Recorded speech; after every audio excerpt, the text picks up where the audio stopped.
этом году исполнилось 130 лет со дня рождения одного из ярчайших представителей Якутии, государственного деятеля, ученого-экономиста Георгия Георгиевича Колесова. Он первый профессор из народа Саха, один из первых экономистов с высшим образованием в Якутии. О его вкладе в становление и развитие науки в республике, биографических поворотах судьбы была посвящена научно-практическая конференция, которая прошла 23 ноября в Доме правительства номер 2. Судьба Георгия Колесова столь же интересна, сколько и его личность. Этот удивительный человек прожил недолгую, но яркую жизнь и успел сделать многое для родной республики. Георгий Колесов родился 9 мая 1893 года в местности Кумах, второй метисского наследия Колымского округа Якутской области. Он был 8-м ребенком многодетной семьи. После 3 лет обучения в Янженской церковно-приходской школе Георгий выучился в Среднеколымском двуклассном училище. Он, окончив его в 15 лет, стал учителем в Янже. Затем окончил Якутскую духовную семинарию. В 19 году поступил на экономический факультет Иркутского университета, а в 21 перевелся в Московский институт народного хозяйства, впоследствии имени Плеханова. Успешно закончив этот известный институт, он становится одним из первых экономистов с высшим образованием в Якутии. В 27-30-х годах был аспирантом НИИ при Всесоюзной академии сельскохозяйственных наук. В 30-32-х годах работал заведующим сельскохозяйственной секцией и членом президиума Госплана Якутской ССР.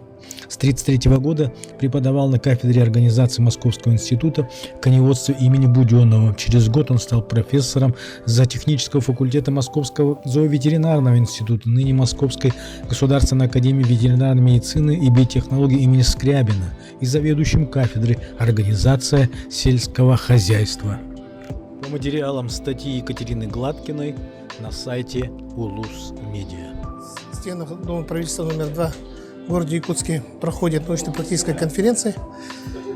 Проводит ее районная администрация Среднеколымского района, землячество района при поддержке, безусловно, правительства и Академии наук, ну и других структур, как говорится, которые заинтересованы в проведении данной конференции. И конференция приурочена к 130-летию славного сына Якутии, Колымы, Колесова Георгия Георгиевича, первого профессора из народа Саха, который работал в Госплане республики и который, к сожалению, как и его люди того времени, был репрессирован и погиб в стенках ГУЛАГа в довольно молодом возрасте.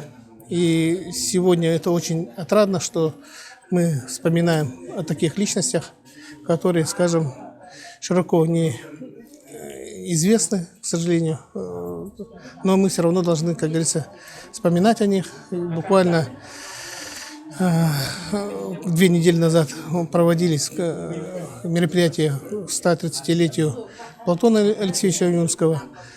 Георгий Георгиевич – человек, который должен стоять наравне вот с такими людьми, с подвижниками, организаторами республики, как Платон Алексеевич Юнский, Максим Кирович Амосов, Сидор Барахов. Резолюции по проекту решения данной конференции мы будем работать и, безусловно, поддерживать. Одному из основателей экономической науки в Якутии, коневодческих заводов в России, первому и другие, кроме Геоловской, землякам нашим, Ульяне Алексеевне Винокуровой, которые были инициаторами данной конференции. И я считаю, что вот те принятые решения, которые и внимание, которое обращено сегодня на проведение данной конференции, приветственное слово нашего главы республики, это залог того, что мы будем дальше, как говорится, проходить этот путь и, безусловно, будем, как говорится, говорить о Георгии Георгиевиче, поднимать его имя, статус его имени, который он, безусловно, заслужил. Далекого Улуса доехал до Москвы, отучился, закончил институт имени Плеханова. Для района данный курс для наших юных, для наших молодых поколений изучение биографии Георгия Георгиевича, его трудов, чтобы это стало основоположением для дальнейшей работы и развития нашей материалы архивные еще не полностью не переработаны. Многое мы не знаем. Вопросов много, как он получил такое образование, кто были его учителями, кто его наставниками были. Без учителей, без наставников невозможно написать 10 монографий и так далее, и так далее. Ну, наверное, мне надо сделать доклад, наверное, да, вначале. Да? Сразу перейду к докладу, да? Разрешите, да? Сегодня выступать, наверное, будет с одной стороны немножко сложно, а с другой стороны очень легко. А ведь он, по сути, да, самый огромный, можно сказать, его научный труд посвящен коневодству. Не только табунному коневодству, но и коневодству тогда Советского Союза, Кузьминков, Московской военной ветеринарной академии, затем уже Московской государственной ветеринарной академии имени академика Константина Ивановича Скрябина. Конечно, здесь надо отметить, что там один представитель азиатского происхождения был только он один, надо сказать. А первым-то трудился, работал, открыл дорогу туда, в эту Московскую ветеринарную академию, надо сказать, Георгий Георгиевич Колесов. Ну, я горжусь, что я был продолжателем Московской ветеринарной академии. После него мы на этой территории в Кузьминках учили, работали и сделали то, которое нас тоже высоко оценили, но все-таки он выше всех. Спасибо.